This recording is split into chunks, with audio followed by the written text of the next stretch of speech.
ستا په اننګو کې د امزا د وینو سرې دي، تش وې د پښتو غزله ځوان زه دې بابا کړمه.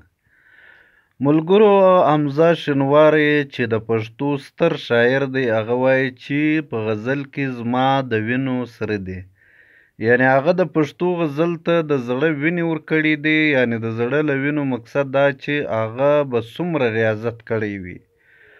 امزا شینواری د یوې لویې پراخې مطالعې څښتن و چې هغه به ډېر کتابونه ویل سټډي کول به، مګر خو د نن سبا شاعري ډېره اسانه شوې ده.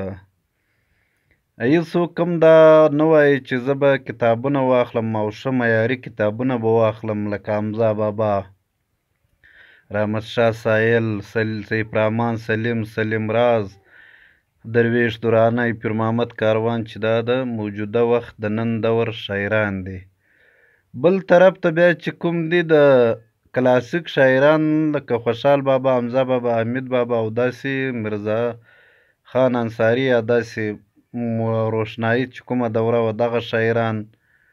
نو بل طرف ته د نننۍ زمانې ځوان تان ډېر ښه شاعران هم موجود دي، لکه شاهنواز باکر، امام منظر، ممتاز نادان یا داسې نور بلا نومونه دي چې ما ته نه راځي، لکه رازق پهیم، مبارکوال میاخیل یا داسې نور.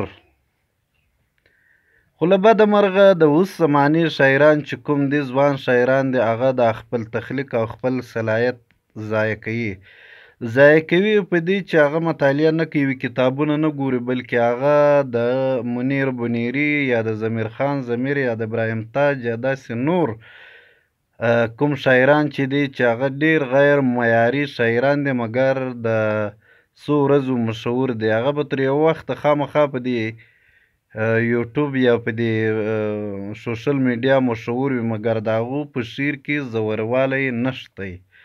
خو بل طرف ته ډېر داسې ملګري شاعران زه پیژنم چې هغه شاعري د ژوند دپاره کوي، او یوه خبره دا ده چې دا شاعري چې کومه ده دا د دې دپاره نه ده چې بس څو ورځې سړی وکړي او ځان مشهور کړي. نو دا وختونه غواړي، دا انتظار غواړي.